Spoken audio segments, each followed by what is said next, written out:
Kabanata 521. Umuungol. Sa susunod na sandali, ang dagandong ng dragon ay pinakawalan mula kay Zinlong Master. Puno. Puno. Puno. Tumataas. Tumataas. Ang kakilakilabot na momentum ng Zinlong Master ay tumataas ng husto. Isang hugis dragon na enerhiya ang malinaw na lumitaw sa kanyang katawan at patuloy na gumagalaw sa mga alon ng dagandong. Dragon Awakening Skill. Sa dagandong, ang enerhiya sa paligid ni Zinlong Master ay naging substansya. Biglang pagbabago. Magbago. Ang numasagwang ay malinaw na makikita na ito ay nabuo sa isang sangkap. Sa sandaling ito, ang katawan ni Zinlong Master ay tila naging isang malaking itim na butas, patuloy at sakam na nilalamon ang numasagwang. Umuungol. Sa wakas, habang umuungal muli si Zinlong Master, ang kanyang katawan ay nagsimulang ganap na nagbago at lumitaw sa harap ni Zephyr sa kakaiba at kakilakilabot na paraan. Kakaibang at masamang kaliskis ang lumitaw sa buong katawan niya. Ang kumikinang na liwanag ng mga kaliskis ay parang metal na kinang, na ginagawa siyang nakakatakot. Ang kanyang mga mata ay tulad ng sa isang ahas, at mayroong isang matalim na liwanag na kumikislap sa kanila. Ang kanyang damit ay basag-basag, at ang kanyang kaliskis ay nagmukha siyang isang halimaw. Lalo na sa likod niya, panakanak ang kamakawi at pumuputok sa lupa ang isang buntot na puno ng barbs.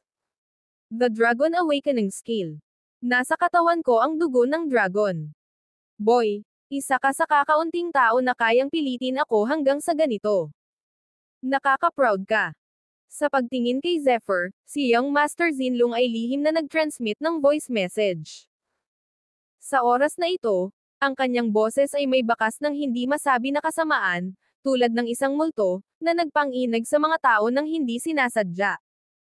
Gayunpaman, para kay Zephyr Khan, si Zinlong Master na nasa harap niya ay talagang hindi sapat ang lakas. Sa orihinal, ang lakas ni Zinlong Master ay nasa Level 6 na Agility Realm lamang, ngunit pagkatapos gamitin ang tinatawag na Dragon Awakening Skill, ang kanyang lakas ay tumaas lamang sa LV7 Agility Realm. Para sa kanya, ang ikapitong antas ng agility ay walang masyadong lethality. Sa pagtingin sa kakaibang texture sa mukha ng kabilang partido, hindi napigilan ni Zephyr na kulutin ang kanyang mga labi. Kung hindi dahil sa katotohanang ginamit niya ang Dragon Awakening Skill, hindi sana siya mukhang tao o multo. Talagang interesado siya sa Dragon Awakening Skill. Gayunpaman, karapat-dapat bang tawaging bloodline ng dragon ang taong ito? Mamatay. Mahinang sigaw ni Young Master Zinlong. Habang winawagayway niya ang kanyang kamay, natatakpan ng kaliskis ang palad. Sa halip na kaliskis ng dragon, mas parang kaliskis ito ng ahas. Habang winawagayway niya ang kanyang kamay, matutulis ang kanyang 5 daliri. Sa kanyang pag-abot, isang tumutusok na tunog ng pagpunit ang aktwal na lumitaw sa guwang. Buzz. Bahagyang kumurap ang figure ni Zephyr, ngunit napangiwi siya. Sa kanyang harapan, dahan-daang bumagsak ang isang hibla ng mahabang buhok. Ang bilis naman. Dapat malapit sa bilis ng tunog. Habang iniisip niya ang sarili, lalong lumakas ang puot ni Zinlong Master. Swoosh! Sa pagtapak sa lupa, muling inatake ng kalaban si Zephyr na parang anino. Buzz!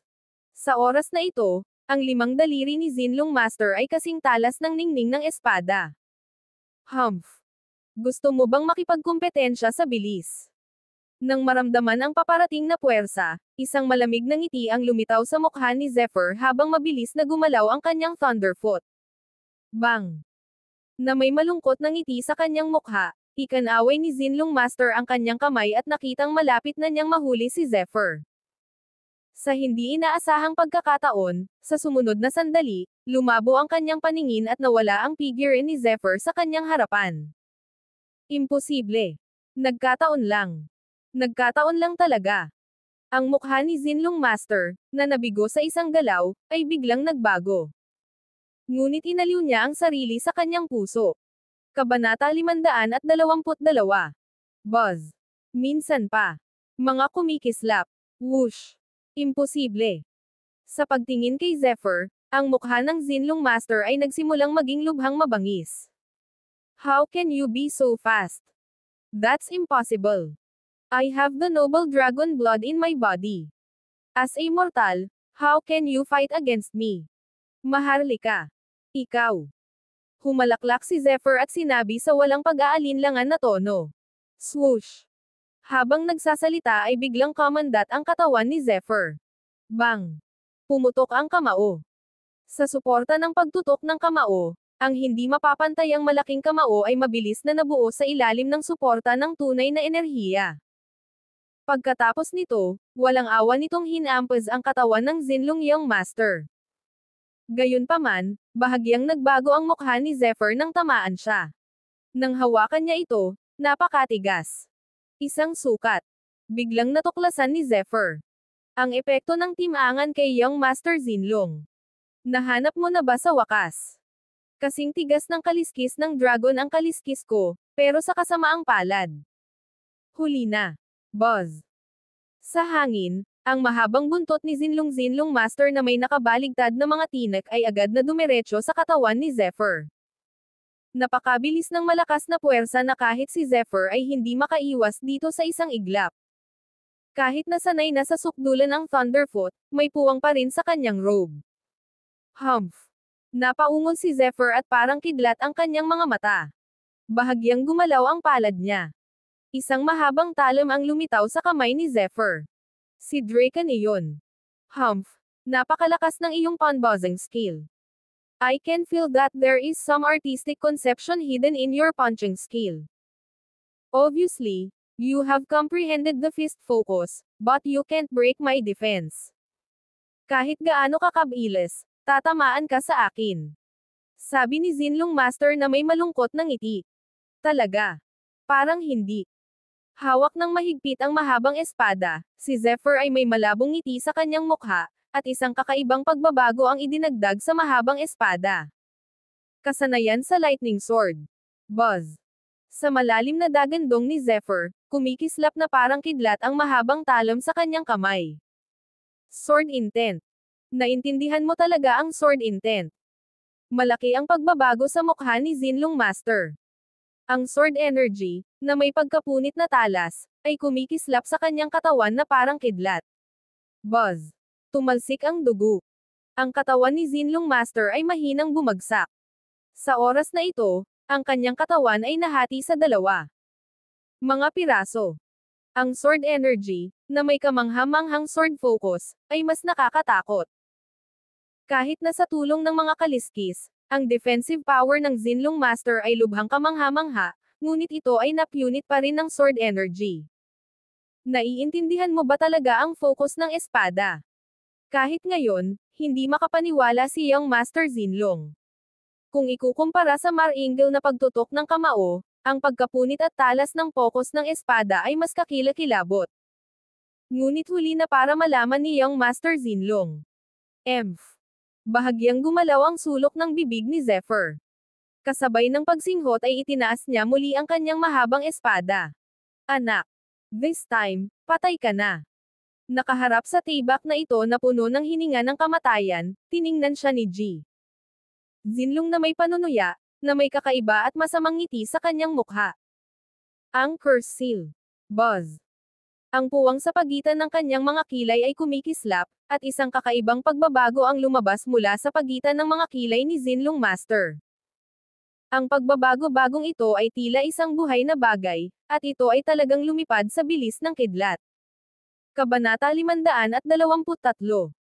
Nakakamangha man ang bilis ni Zephyr at mabilis itong umatras sa isang kisap mata, wala pa ring paraan para makaiwas siya. Sa sumunod na sandali, naramdaman ni Zephyr ang kanyang katawan ng marahas na nanginginig, at ang kakaibang pagbabago ay nabasag na sa kanyang katawan at pumasok sa kanyang katawan. Ito ang sumpa ng ating Little Dragon King Manor. Ito ay nagmula sa Bloodline Inheritance. Boy, you have my curse mark on you. Kahit tumakbo ka sa Endless Cape, hindi mo maaalis ang pagtugis sa ating Little Dragon King Manor. Buzz. Biglang gumalaw ang palad ni Zephyr. Inatake ng Sword Energy. Sa isang iglap, pinutol niya ang huling pagkakataon ng kanyang kalaban na mabuhay. Evil Breaking Eye. Sa pagkamatay ni Young Master Zinlong, mabilis na inihagis ni Zephyr ang kanyang Eye of Evil Destruction upang hanapin ang marka ng sumpa. Hindi nagtagal, nakita niya ang isang markang iskarlate sa kanyang katawan, na parang isang masamang dragon, na patuloy na naglalabas ng mahina ngunit hindi kayang takpan ang ningning nito. Umuungol. Nang ang kapangyarihan ng Evil Breaking Eye ay pumasok ng malalim, isang masamang dragon ang biglang umungal. Sa isang iglap, naramdaman ni Zephyr ang napakalaking pressure na dumadaloy sa kanya. Sa susunod na sandali, kahit na ang Evil Breaking Eye ay hindi ito mapino.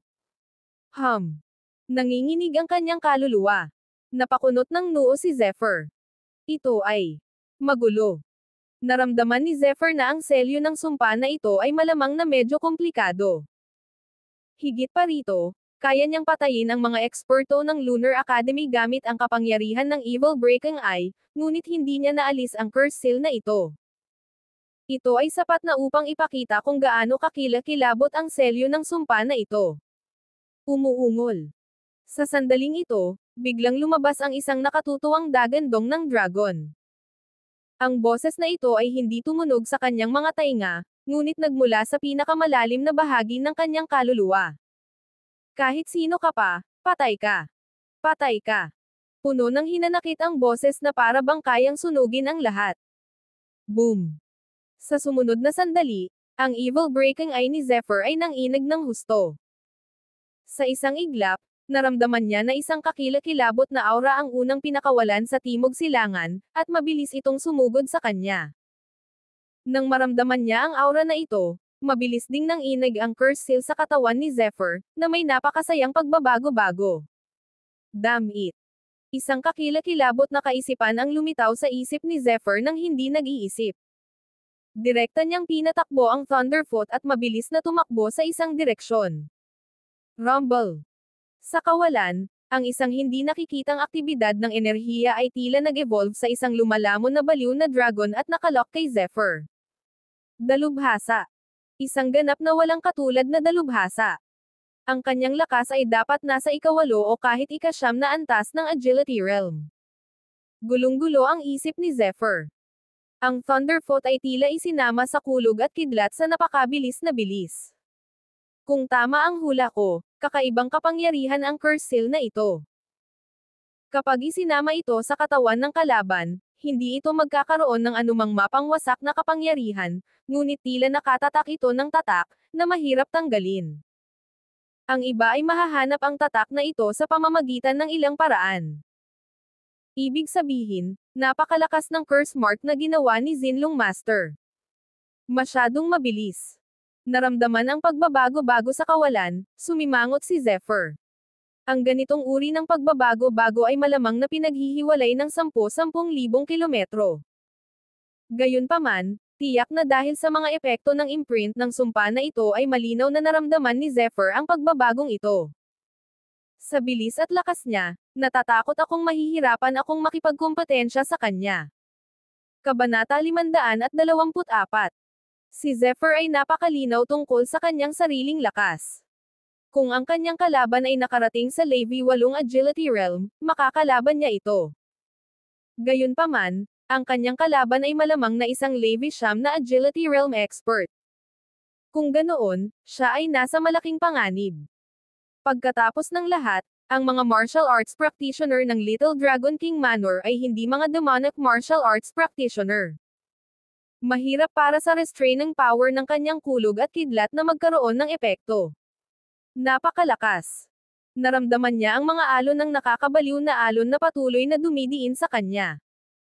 Kahit na may mahabang distansya sa pagitan nila, ang marka ng sumpa sa kanyang katawan ay maaari pa ring lumawak ang epekto ng pagsupil. Boom! Isa pang malawak na aura ang sumugod kay Zephyr. Damn it! Another Agility Realm expert. Hindi mas mahina ang lakas niya sa aura kanina.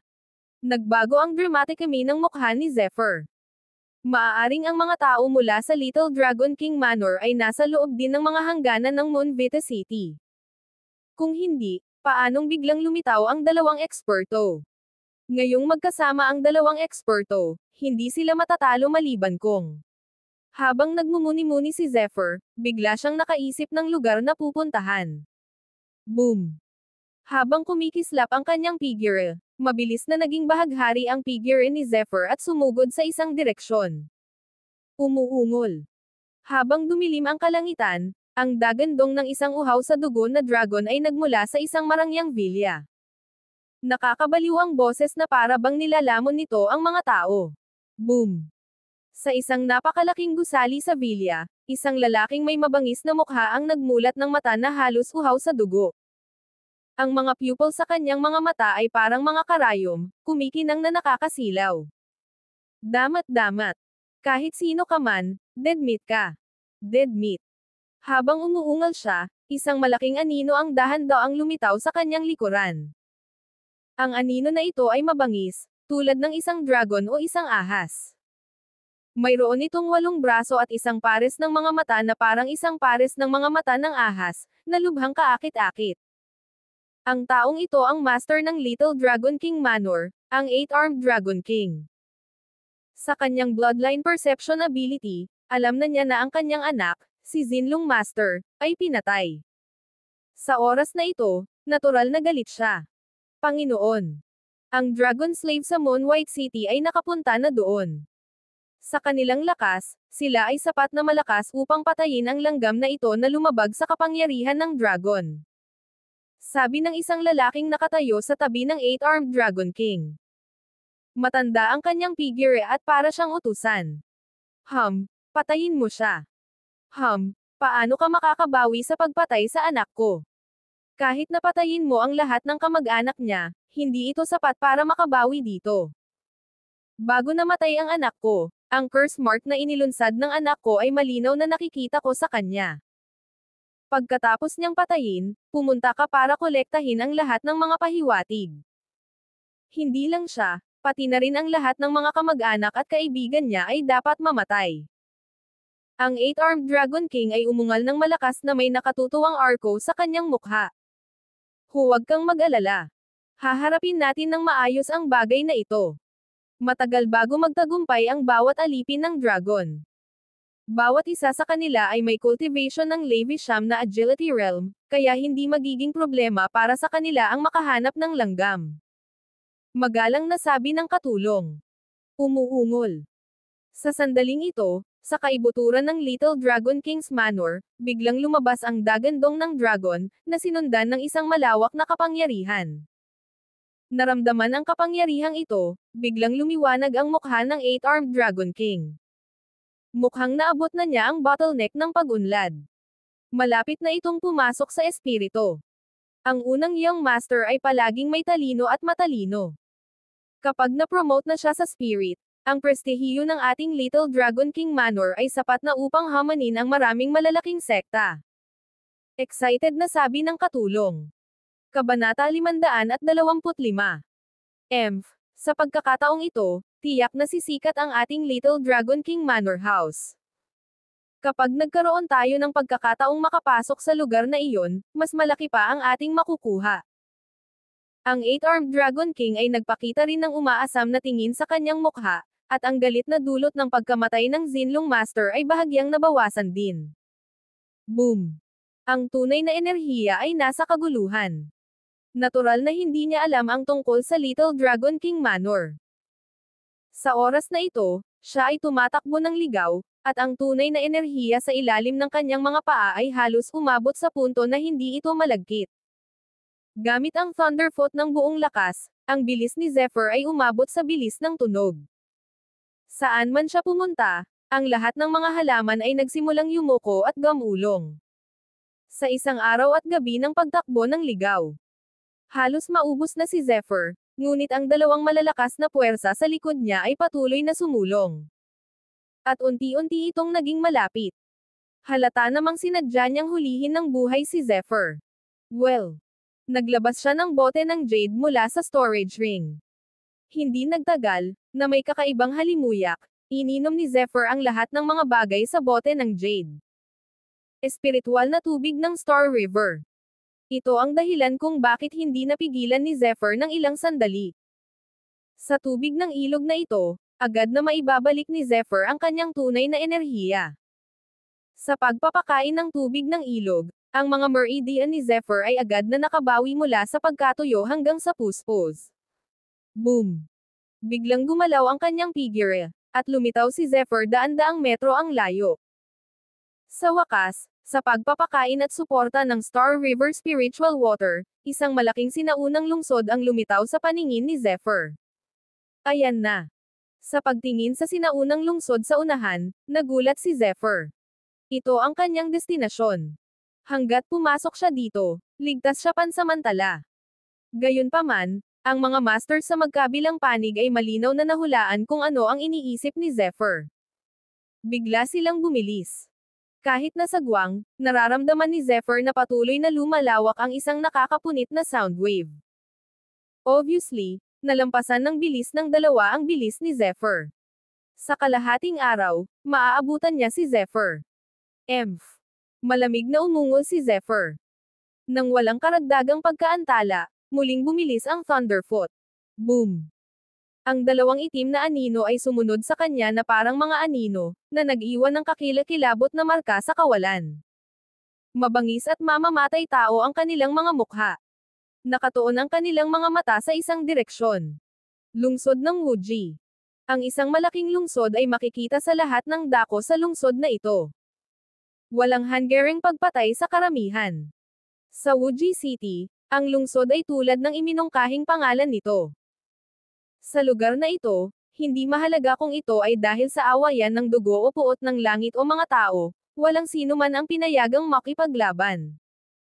Kung hindi, sila ay aatakehin ng lahat ng mga martial cultivator sa Wuji City. Malapit na.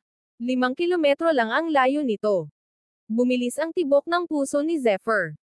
Pagkatapos, nilagok niya ang isang bote ng Star River Spiritual Water sa kanyang bibig. Ang kanyang tunay na enerhiya ay lumundag sa paligid niya, at ang kanyang katawan ay gumuhit ng isang tuwid na linya. Ang kakilakilabot na bilis na lumampas sa bilis ng tunog ay palm unit ng hangin at gumawa ng mga pagsabog. 5 kilometro. 4 na kilometro. 1 kilometro. Sa wakas, ang Martial Silent City sa harap niya ay abot kamay na. Hanggat mabibigyan pa siya ng ilang pagkakataon, makapasok si Zephyr. Gayunpaman, sa sandaling ito, biglang nagdilim ang kawalan. Boom! Dalawang braso, tulad ng dalawang itim na masamang dragon, ang palm unit sa kawalan, sumabog ang espasyo, at nag-shuttle patungo kay Zephyr. Ang malakas na aura ay umiikot at kumikislap, na nagpukaw ng malalaking alon.